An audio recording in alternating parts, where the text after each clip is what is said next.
Welcome to the Scalable Marketing Machine Podcast, where serious founders like you learn how to stop guessing and start growing with marketing that actually moves the needle. I'm your host, Victoria Hajar, fractional CMO, strategist, and founder of Ugly Ventures, where we provide growing businesses with the marketing leadership they need or help up-level the team they already have. Every week, we'll break down real-world strategies for building marketing operations that scale, leading high-performing teams, and aligning your brand and growth plan with your business goals. Because marketing should fuel your business, not frustrate it. Let's get into it. Is your cold outreach falling flat or not generating the leads you need?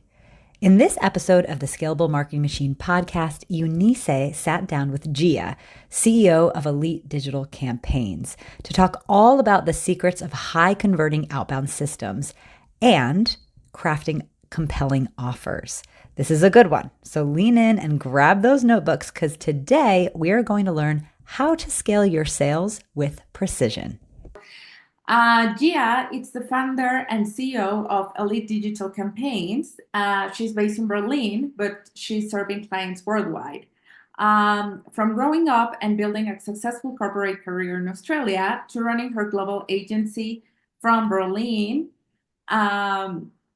Gia is as international as her track record, with over 2 billion worth of goods and services marketed. This is impressive. And millions in sales generated across the property and finance sectors. She leads a team of 12 serving clients across Australia, Asia, the US, and Europe. Her specialty is turning cold outreach into a consistent, scalable sales machine that books warm appointments with the right people with absolute precision.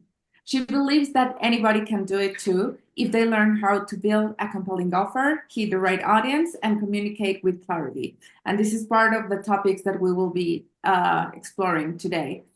So finally, people don't remember ads, they remember stories. And yes, a story is proof that with the right mindset, resources, and deep understanding of people, you can build something extraordinary even without traditional paths. So Gia, welcome again. And let's start at the beginning. What inspired you to start Elite Digital Campaigns? And was there a specific gap in the market that you were determined to fill? Sure. Well, thank you first and foremost for having me back. It's an absolute pleasure. So I guess we'll take my history back really briefly. 15 years ago, for 15 years, initially after university, I actually spent my early career in Australia. I worked in the automotive industry, specializing in finance and insurance. It was quite a corporate environment where you generate your own opportunities, or essentially you could staff. It was a really fun and fast-paced environment. And because of this, do or die attitude, I developed a system where 60% of my business long-term actually came from repeat clients and referrals. And because of that, I was able to become one of Australia's top performers in the automotive and finance insurance sector. And then obviously I decided I wanted to move into real estate. It was a natural progression for myself. And at that point, I noticed that digital marketing was starting to emerge. This was around 2015. So, it was, and that I could start to see it creating powerful opportunities that actually didn't exist before in commerce. So I really explored and I dove headfirst into it. And just for those who aren't aware, I also did a Bachelor of Marketing in the Media back in university. So it wasn't completely unknown to me, but it was the first time I was truly practicing it after studying it. And then I really explored social media, cold outreach, and using different digital strategies. And because of that, in my first year alone in real estate, I was able to sell 20 properties. And because of that, that's when my colleagues around me started to approach me and ask if I could also help them with their digital strategy and their execution. And at that point, I realized that maybe this is something I could actually monetize. And that afternoon, I actually already came up with my business model and the first offer and service that I could go to the market with. And I told my colleague who was sitting beside me in that office about my idea. And through her help, within 2 hours, she actually told me there was a client that wanted to use my services. So it was literally within the space of that afternoon and 2 hours of germination, I had my first client. And as they say, it's an idea, but it's not a business until someone pays you to solve a pain. And right then, I was so blessed that I had somebody willing to actually engage my services. And then actually within 3 months, I hired my first full-time employee. And then from there, it really exploded. And that was about 8 years ago. And, the landscape's completely transformed since then. But that moment really taught me something crucial about timing and recognizing when your skills align with market demand. And you've really got to truly capitalize on it, just as the way that we're now experiencing the AI growth and the AI revolution, which I believe is really going to transform humanity. Yes, totally. It's impressive what we are seeing, and especially how fast it's growing. Like honestly, before, and you probably agreed with me on this, when something was launched, such as like, I don't know, Twitter, Facebook, Instagram, it took years for people to embrace and to make part of their lives like all these platforms. And now with AI, it was a matter of months when everybody was already using it. And yeah, I think it's going to revolutionize definitely all industries, not only marketing and digital marketing, especially. Agreed. Thank you. Yeah. So for all those listeners who are new to this concept, how would you define a cold outbound system, and what is the simplest way to explain what you do? Sure.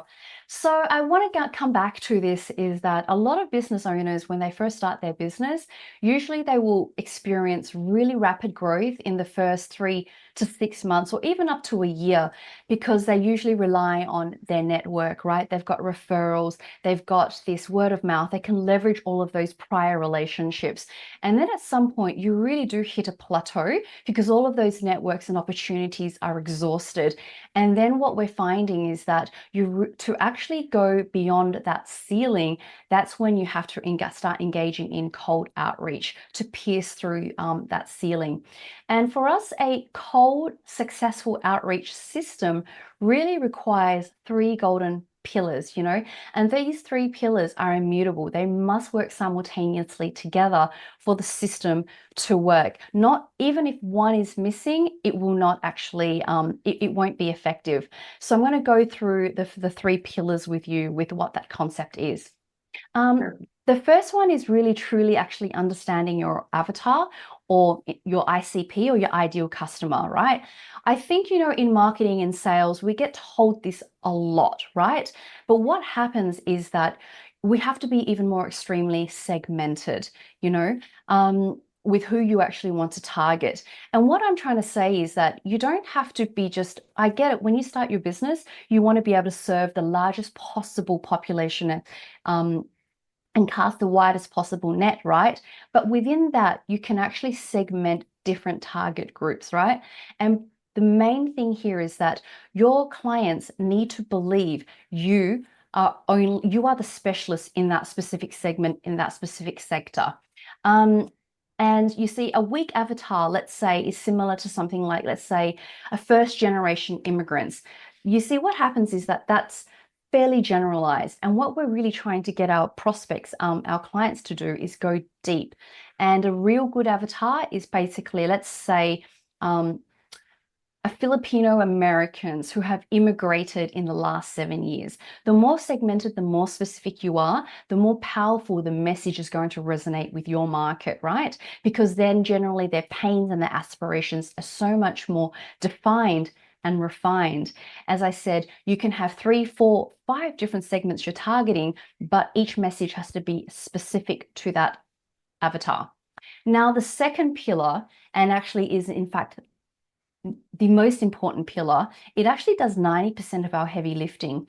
And the moment I understood this pillar, my business transformed. And I actually see this with all of our other clients. And this pillar is actually your offer.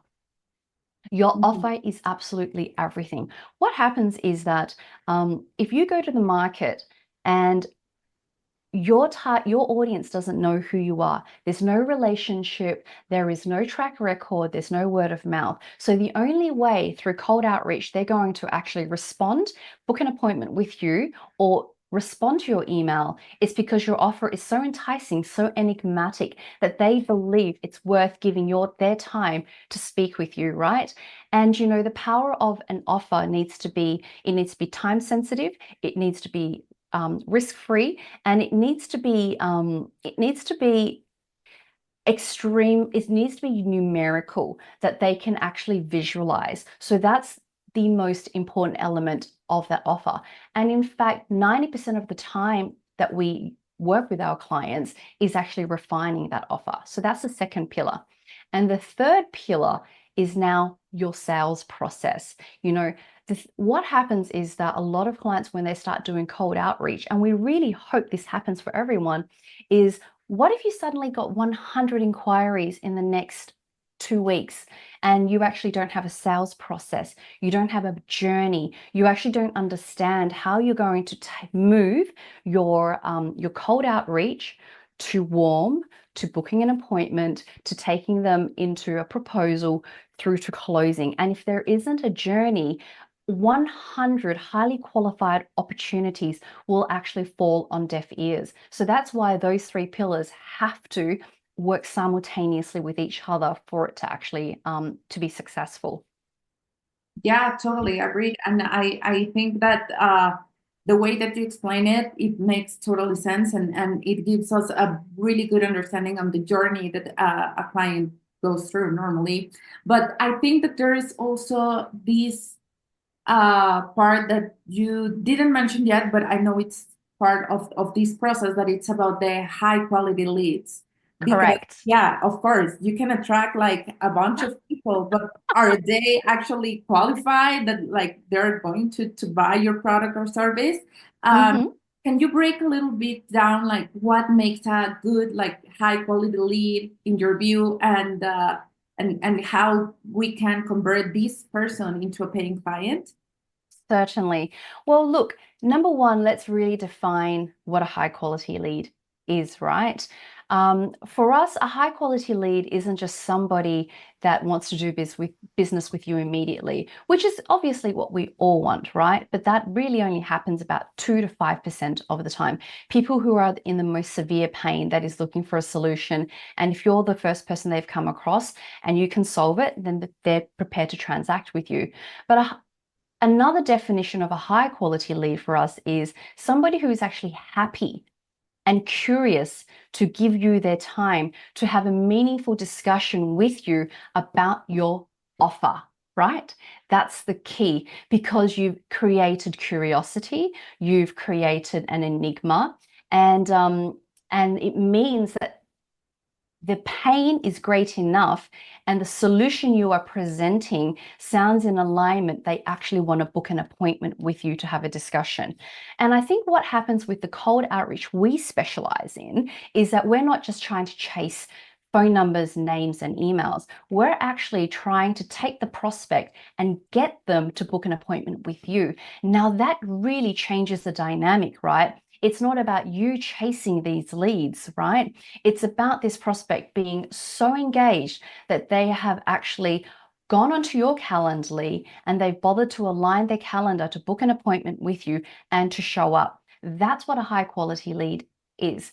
And on a technical level as well, like I said to you, a high quality lead is you need someone to also not only have booked the appointment, there's an art and a craft to making sure that they actually show up to the appointment, you know. And there's two sides to this coin. There's the technical element, you know, there's a lot of strategies around how we can do all of the automated prompts and reminders, and even best practices such as sending video recordings to them, engaging them, educating them before they show up, to the other component, which is making sure you have the other two pillars correct, making sure that your avatar is defined, your problem that you're solving is defined, and most importantly, your offer is absolutely dialed in, that creates so much excitement that they want to meet you.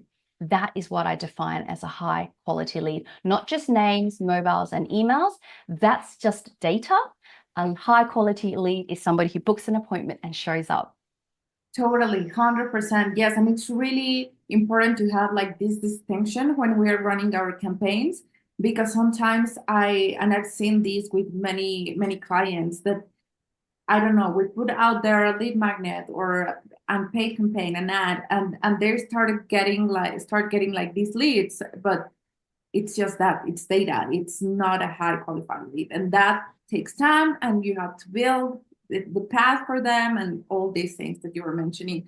And I think that something that you just said, actually, it's really important, because I think it's the base to develop and to actually get to these high qualified leads, that it's identifying your ideal client avatar. How do you help businesses or your clients to really develop this persona that it's going to be basically like the start of everything?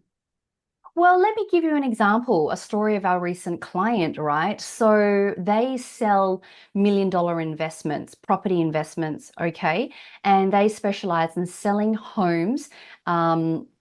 We call it it's the National Disability Insurance Scheme, right? So what happens is that they were targeting high net worth investors that had the appetite to purchase non-conforming asset classes, right? So we're basically building homes for high net worth investors so they can attract I'm trying to be very respectful, people who have disabilities, mental and physical disabilities. They need specialized accommodation, right? And a lot of the time the government subsidizes a lot of these rents. But the key is we were looking for high net worth investors, and we knew from the outset they needed to have over $500,000 in liquid assets that they're ready to invest with. They had an appetite for non-conforming assets, and they're usually between 45 to 65. So how much more clear could we actually get, right? And then because of the message and the offer, we really understood that this particular investor, they were looking for return, they were looking for cash flow, they were looking for yield, and the entire offer was actually around solving that pain point and guaranteeing those yields and those offers. And in the space of 12 months, we generated over 1,000 inquiries for the client. And out of these 1,000, 10% booked an appointment, and they made over $2 million of commission. Not sales, commissions pocketed from the cold outreach that we were able to generate for them. And that's the power of leveraging, of being absolutely laser focused with who you want to do business with, and making sure that your offer is absolutely in alignment with your avatar's pain points. Yeah, totally. Yeah, 100% agree with you. It's really, really important to be like super laser focused on who you want to talk to and who you actually want to attract to your business. But have you ever faced like a situation or had a client that they don't actually have like any clue on who their ideal client avatar is? Like I've experienced these situations where they are like, well, it's everybody, and it's like, no, like, but I sell clothes like for kids and for moms and for grandmas and for men, and then it's like, yeah, but still like, or maybe you can have like different ideal client avatars. I don't know, like, how do you approach to these situations? Certainly. Well, look, we have our Elite Digital Offer Creation Worksheet, which is our framework we use standardized with every single client we work with. And I think the truth is, if your clients or anybody starts doing business, if they actually had a framework they can work with, they will identify it very quickly, right? And I'll go through the 4 key criteria that we go through on our offer creation worksheet that we run through with our clients. Number 1, the first question we always ask is the niche. You know, like when I talk about niche, I'm really drilling into, look, they say it's everyone. Okay, great. If it's everyone, then tell me, maybe are we talking, do you specifically appeal to man or woman? There's usually got to be an imbalance there. Who are you truly? After that, then what are we talking in terms of education? Oh, it can't be everyone. Is it going to be a PhD level? Are we talking about university graduate? Or are we talking about a high school graduate? If you take them through a very standardized framework, very quickly we will sift out that niche. It's when you're trying to catch someone off guard and it's nothing defined or anything that they can envision, then they will just try to be everything to everyone. The second criteria we go through is then, once you've defined your niche, is what is the desired metric that you actually want to help your avatar achieve? You know, what keeps your clients up at night? What do they want more of in their business, in their personal life, in their spiritual life, in their physical life? You know, what's stopping them from achieving their goals, right? And then the next criteria for us will be like, what is the volume or metric you're looking at? You know, how many do they want? Do they want to lose X amount of kilos? Do they want to make X amount of yield on their return on their investment property? Or do they want, what is aspirational to them? That is a metric, right? And then number 3, what's your time frame? How soon do you guarantee your promise? Is it going to be 1 day, 2 days, 1 week, 1 month? And very soon, once you've defined that, your avatar becomes more and more, it starts to emerge. It's not liquid anymore. It becomes a substance. And then the next part we'll go through is then, what do you really guarantee? What do you guarantee that if this avatar comes and does business with you, what is the outcome that they can expect to walk away with? That's the framework that we work through, and it works all the time. Even the person who comes initially and says that they aren't sure, and if they're really resistant, I go with the top 10, you know, as they say, it's your top 10 playlist. Go back and list down for me your top 10 clients, right? Or top 5 if you just started in business. Now, these top 10 clients or top 5 clients, what's the one thing you love about them? And there is generally an underlying theme. And then number 2, what is your average lifetime value, or what is the average order? Then you'll start to see economically what is the average. And like I said, there are so many ways. You've just got to learn to tangibilize the intangible to get your avatar. Yeah, I love your approach, because I think you mentioned something that a lot of people, when they are building these avatars, they don't take into consideration. Like I feel that when they are building it, they are only thinking about, okay, what am I as a business or as a service or whatever, like providing to them, like who I want to reach, and you are not thinking about them, what you mentioned, like what they want to achieve, what is their goal, Yes. considering their side of the story. That could also lead you to a better understanding of your avatar and who you are looking to get to. I think that's really, really important. I love that.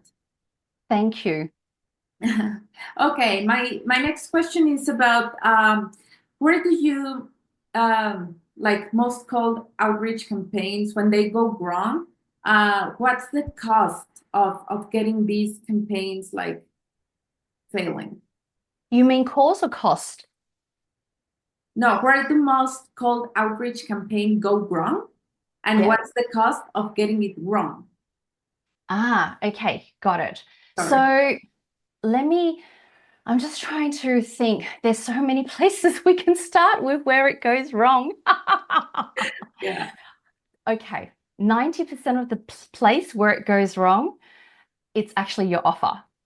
Okay, and let me just redefine this. And I always frame it in that there's never a wrong campaign or a failed campaign, only learnings. And how do you interpret that data, and are you committed to actually refining that campaign, right? And it is 90% of where it goes wrong. and the cost of it is huge, is that offer. And a lot of the times what happens is that the offer, there's two things that can go wrong with your offer. Number one is that the offer is not brave enough. And what happens is that a lot of us, when we go out to make an offer, we're brave, we know we can deliver results, but when we actually have to ink it and we have to serenade it to the world, a certain level of fear creeps in. And so when we work with our clients, our job is not only to obviously create the campaign for them, we're almost like business coaches in a way. We have to push them to their fringes, because a great offer has to be time bound, there's got to be risk reversals, and there's got to be a numerical, tangible outcome that comes with it. And when I say risk reversal, it means like a great risk reversal. Let me just example. I'm working with a really dynamic 21-year-old agency owner that does over $1 million a year. Okay, so he's brave, he's got courage, and he wants to grow. And initially, he came back and his offer was quite timid, and we refined it. So his offer ended up being, we will help your business grow up to 30% in revenue within a quarter, or we will work for free until we do. Now, that is a brave offer. And I asked him, why was he so bullish on coming up with that number once I asked him to go back and through his top 10 playlist and come back to me with some tangible results. And it was because he said, when I went through the numbers myself, Gia, and I looked at all the results I have been able to bring my clients, I've realized that 30% was well within my achievable benchmark. And that gave him the courage to ink it. And because of that, he's been able to book over 30 qualified sales calls every month. This is a digital agency. Do you know how hard and how competitive it is to get appointments in that space? So that's how a powerful offer can really tilt and change everything. You have another question was like, okay, what else can go wrong? So the offer is 95% of it. And this is probably an answer a lot, hopefully you may not have heard of before, is it actually technically comes back to your tech stack. So what happens is that when you do mass emails, a lot of us like to use platforms like MailChimp, Campaign Monitor, Active Campaign, or Go High Level, which are all great platforms, by the way, but they're actually not designed to be specifically cold outreach, right? And what happens is that when you, a lot of the emails, if you don't have it configured properly, your emails don't get delivered, right? If you're sending out 1,000 emails and let's say 70% of them are being caught up in a spam filter, that means 700 people won't even get to see your message. And it can be the king of all offers of all time. But if 70% of your audience doesn't get to see it, that's probably where it went wrong. It's not because your offer sucked, it's because nobody saw it. So that's another technical element. Whilst I spend 95% of my time with the clients refining their offer, my team on the background spends 90% of their time making sure that none of our emails get caught up in spam filters, that they circumvent it, and that get delivered into our prospects' inbox and not spam. Wow. And that's so true, because I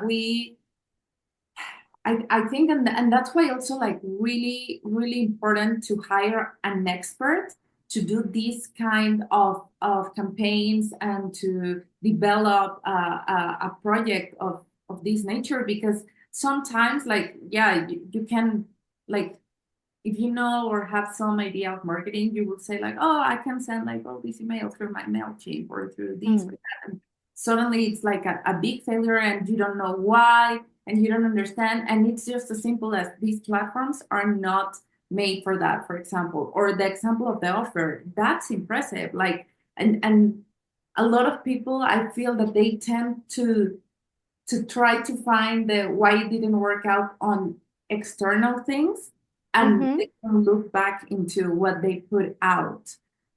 So those are really important points there.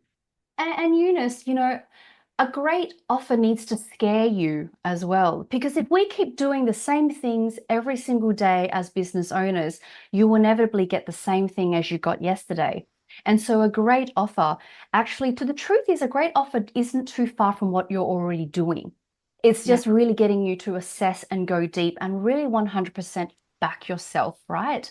And to tangibilize what you're truly promising to the world. And that's why whoever you choose to work with, you've got the moment you're willing to step outside that comfort zone without sounding too cliche, especially with that offer, if you're going to the world, that's where you get more opportunities and more doors opening. And remember, an offer is actually not set in stone.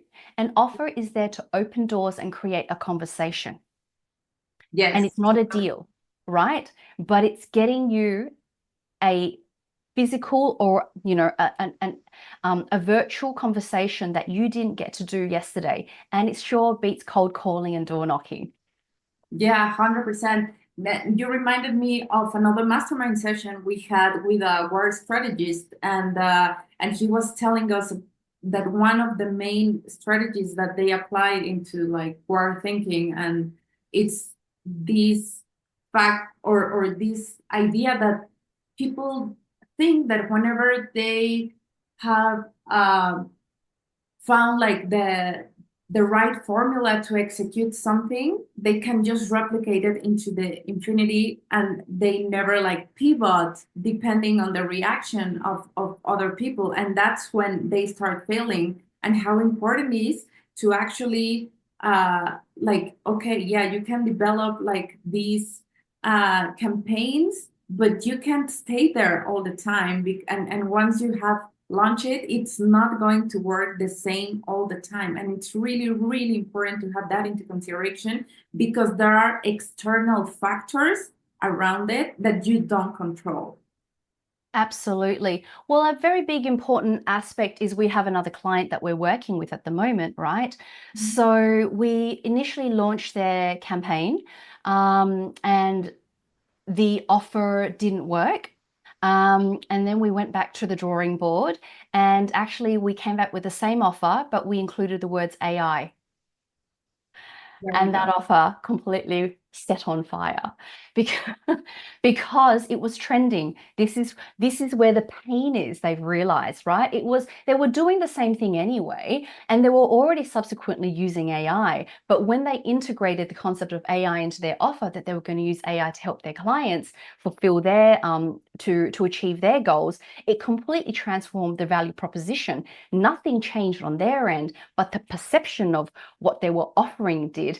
And so you can see words matter. Yeah, 100%. Wow, that's a really good example. Like how just like literally 2 letters change the entire game. That's impressive. Absolutely. We have an AI-driven solution for you. Bang. Everybody was curious because this is the topic. This is the biggest pain so many business owners or individuals are facing versus, oh, we just have a normal solution for you day to day. And so that's why it's really crucial to look at what is happening in the market, get the data, get the feedback, and iterate. No such thing as a failure, only learnings. Yes, 100%. Yeah, yeah.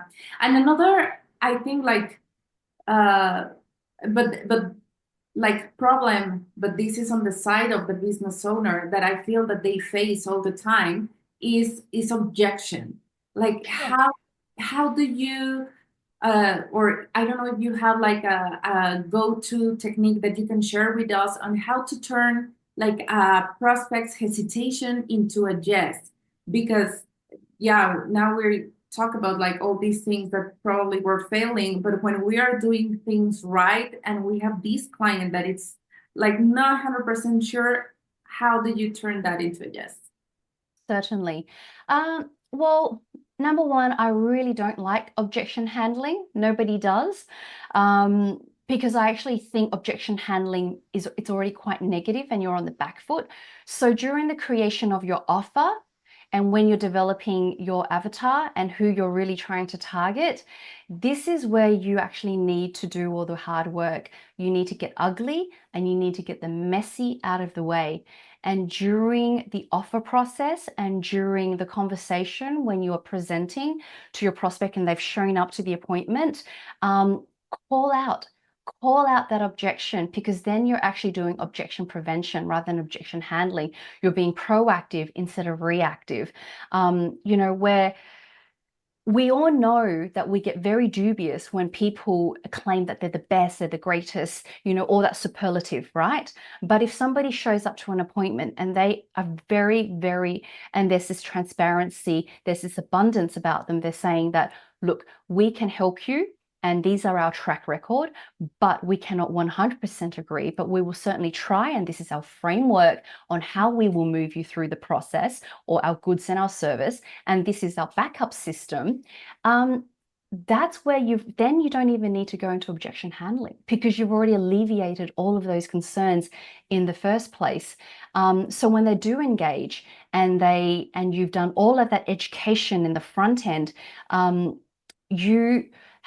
you've already built up all of that trust, all of that brand equity before they've even, by the time they want to engage with you. And most importantly here, that's why that risk reversal inside your offer is so crucial, right? We will work for free, as an example, until we get you there. Who wouldn't want that? That you're backing yourself 100%. There is no money lost. There is no time lost, right? Or even, for example, we are a digital agency, so we are a pay-per-lead, pay-per-appointment agency. So there is no risk to our clients, because if we don't generate you a lead, we don't get paid. And it helps, it aligns your values with your clients, and you alleviate all of that fear. It's all about settling their fear down, because those days, I really believe, for us as agencies of charging high monthly retainers with no promise of an outcome, those days are over. People want 3 letters, ROI. Yeah, 100%.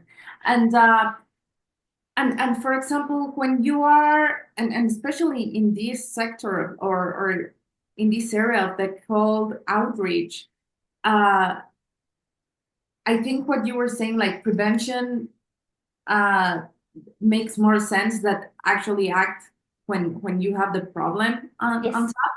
But part of this is, of course, like, I don't know, putting attention into certain details, or running like these campaigns in a certain way, etc. What is like the secret to writing, for example, cold emails that grab attention of the audience and that actually get responses, especially in like these crowded inboxes that we have right now? Because I understand that we have a journey, but we really need to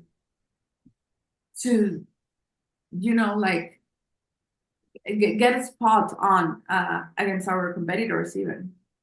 That is true. Every day we are competing for attention inside all of our clients, everyone's inbox, right? We're all clamoring for attention.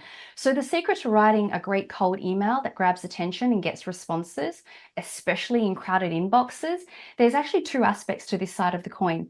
So number 1, you've got the technical, and then the other side, then you've got the creative. So I'll cover the technical first. Obviously you've got the best practices that any marketer that is worth their weight in salt should already know, such as making sure that the subject headlines are short, enigmatic. That's really super crucial. And then making sure, again, as I said, if you're doing cold email outreach, just so you know, we never use those standard platforms to send our clients' emails out.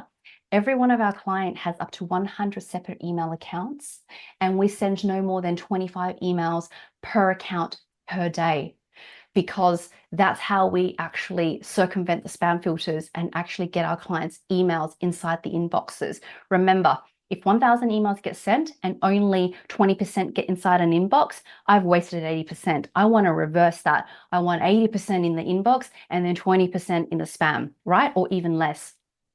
So that's the technical component, and making sure, and just so you know, when we work with our clients, as an example, it takes up to a month for us to launch the campaign, not because we're slow, it's because it takes a month to warm up every single email, and it's onerous and it's physical, but that's the way you got to do the hard work to actually stand out. We can move on to like the creative element. Now, this is where I really love leveraging AI, right? You have to really look video and using AI to create personalized videos on scale. If you're not already doing that, I highly recommend all of your clients look into how to do that, right? Because video it's so powerful, it's so engaging, and it's all about selling energy, right? So therefore, once you get inside your prospect's inbox, remember you have half a second to catch their attention. And imagine if they're opening up their email and inside the email, they already have a GIF of my face or your face overlaid on your prospect's website, and you're talking to them about their problem. And sure, and that's the thing, you want it to be so hyper personalized because people still want that humanity element to it. So there's the two sides. Technically, making sure we get inside the inbox, and then number two, making sure that we stand out. Because a lot of the competitors they probably won't. They'll probably just they'll ChatGPT the script, and then they'll send it and they pray and they hope it's going to get open and someone's going to say yes. But no, you can't. Everything has to be refined. The video, the script, the headlines, making sure we get it through the inbox. It's like Formula One, every person inside that team has a job, and everything in this system is so fine-tuned within like 0.5%. There is no way you cannot fail. There is no way you will fail. Yeah, totally. And you were mentioning personalization. How do you balance automation and personalization? Because I mean, I understand, and as you were saying, like how important is, for example, in not using these tools and doing basically a lot of manual work on these if you want to like make sure you're going to get some ROI from your campaigns. But there's people that, I don't know, they want to automate some part of it. How did you get to balance these two aspects of automation and personalization? Sure. Consider automation the person who does all of the machine heavy lifting. If I said to you, Eunice, you need to send 5,000 emails, okay? I mean, it's onerous. It's really daunting, and that's why many people will never get through to it. And consider automation the ability to send out 5,000 emails en masse, right? And imagine if I said you had to film 5,000 videos.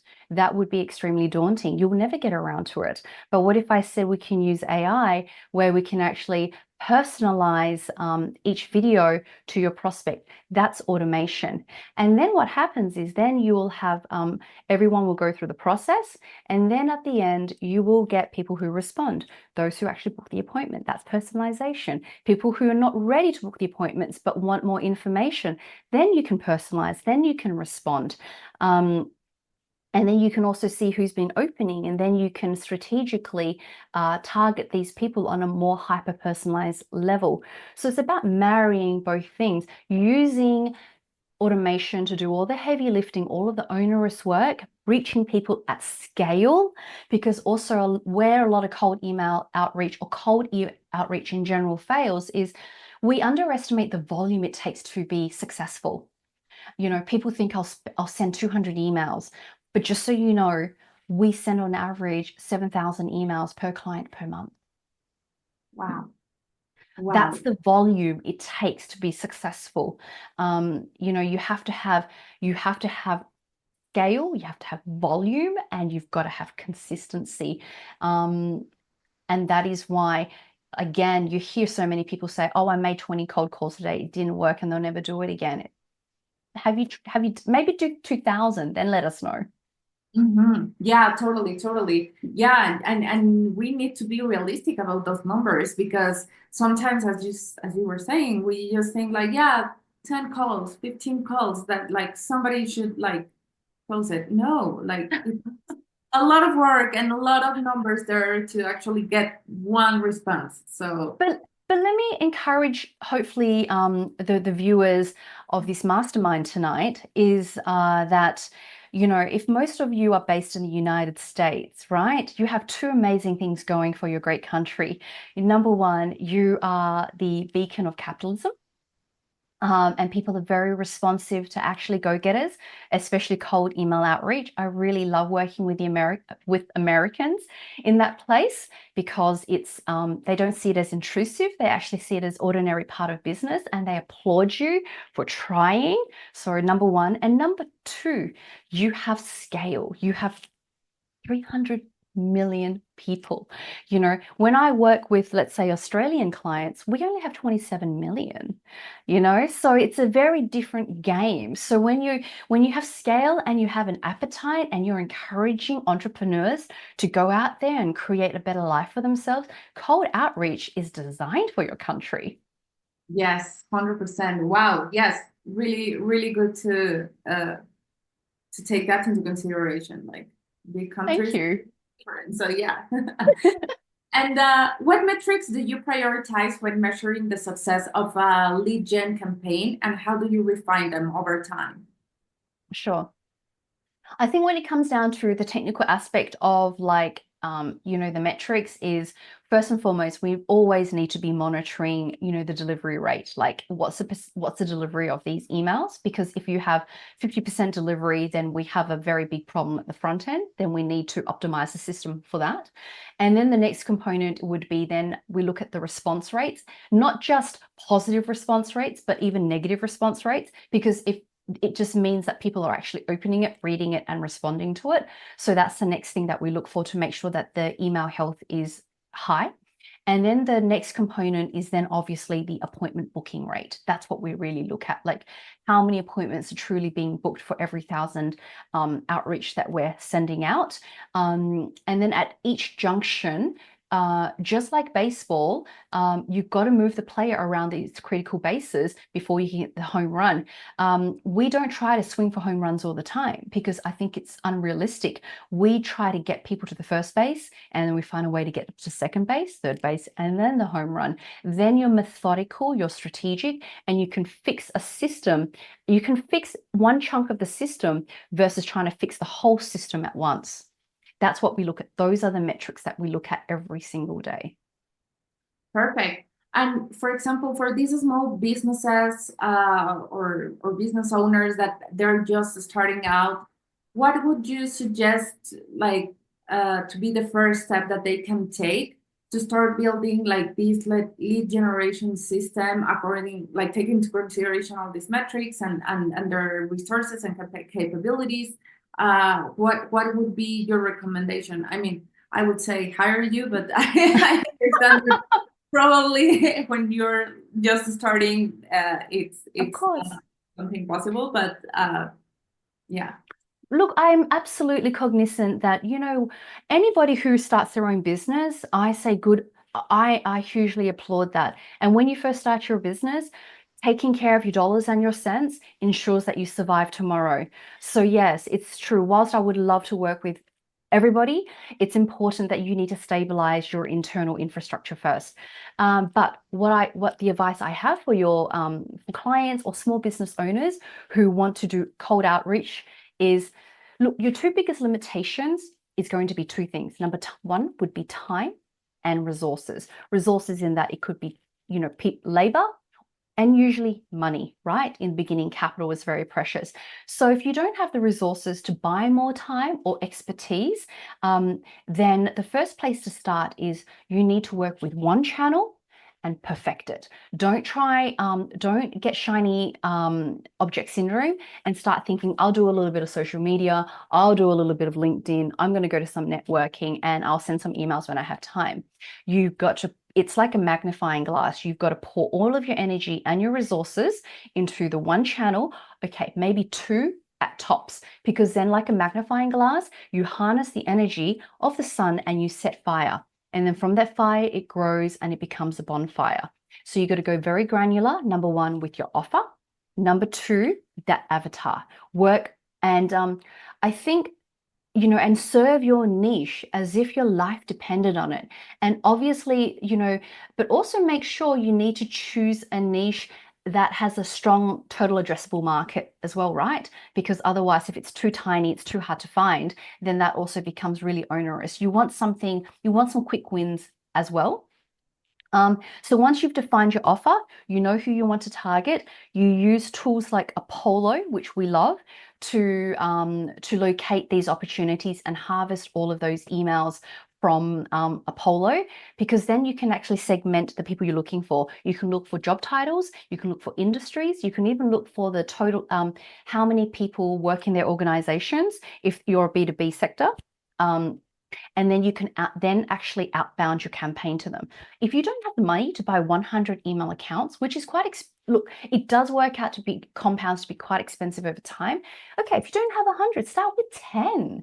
Because if you can buy 10 email accounts, which is about $3 an account, by the way, per month, and you can send up to 25 emails per email per account per day. That's 250 cold emails you can send a day.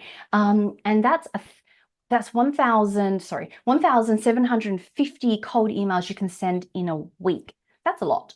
And you compound that by a month. So I wouldn't say there is no excuses, but there is a lot of really creative ways you can try and do this yourself as well. Wow. But start small and be very laser focused. Stay with 1 to 2 channels max and nail it. Yes, I love this. I love this. Like with any business, you just have to get started, and that's the key. Just start, even if it's small, but just get started. Absolutely. So, just before we go into any questions that our members will probably or possibly have, could you give us a last piece of advice to someone who is struggling to get traction with their cold outbound? Oh, wow. It's a tough question. But I've been there before. As I said to you, number one, there's no such thing as a failed campaign, only learnings. What I'm trying to think here is like an example, a story of a client, right? So we have a client initially where we did do the campaign, and unfortunately it didn't go well in the first month, right? But what happened was that he committed to working with us irrespective for 3 months, which I deeply respect, because a lot of people can think 1 month and they lose enthusiasm, right? And so then what happened was that the first month we treated it as an experiment to figure out what was actually not working. And then from the second month, as I said, then we refined the offer. And also furthermore, we changed the avatar. And if it's not working, it's okay to change your avatar. And it's okay to say, maybe I didn't choose the right market to service. And that's a great thing about cold outreach, and you can do it at scale, is that the cost of getting it wrong is actually relatively small. Yeah. And you can actually swap very quickly. Yeah, I think that's really important, because sometimes we just get obsessed, I don't know, it was the message or maybe the channel, and we need to rework on this and that, and you don't consider other aspects, as maybe your ideal client wasn't the right one. So you have to look into the full thing, right? I think it's really crucial to not be blinded, to not, I call it blind inspiration or just blind ambition, where you're thinking, yes, it's going to work, yes, it's going to work, and you throw everything at it, but rather being objective and actually stepping back and going, okay, that failed. Oh, no, sorry, that didn't work. So what is it? Was it the offer? Was it the avatar? And it's okay to change it as well at the same time. Another client that we had was that when we launched the campaign, he was a mortgage broker. And for the first 2 weeks, nothing happened for his campaign. And then we swapped it into targeting the commercial sector. And then very quickly, within the next month, because we realized that it was already so competitive in the mortgages and the residential sector, by going to commercial, it was less saturated. And when we pivoted, we were able to he's actually one of our best performing campaigns now. And that was because he didn't give up. But it wasn't, he wasn't blinded and saying, oh, we've got to keep working at it, but rather stepping back and going, okay, what's round 2? What can we do? Yes, totally. I love that. Great example. Well, yeah, this has been a pleasure. You did it. You made it to the end of the episode. Thanks for sticking around with me and listening all the way to the end. I really appreciate you as an audience member, and I hope that you found this helpful. If you did like this episode, it would mean so much to me if you subscribed, if you rate and review this podcast. It helps other people know that this podcast has something worth saying. It also would be super awesome if you could take a screenshot and share on Instagram and tag me at Ugly Ventures, UGLI Ventures, VENTURES. I am always so appreciative to hear from you, and I hope to see you back here next week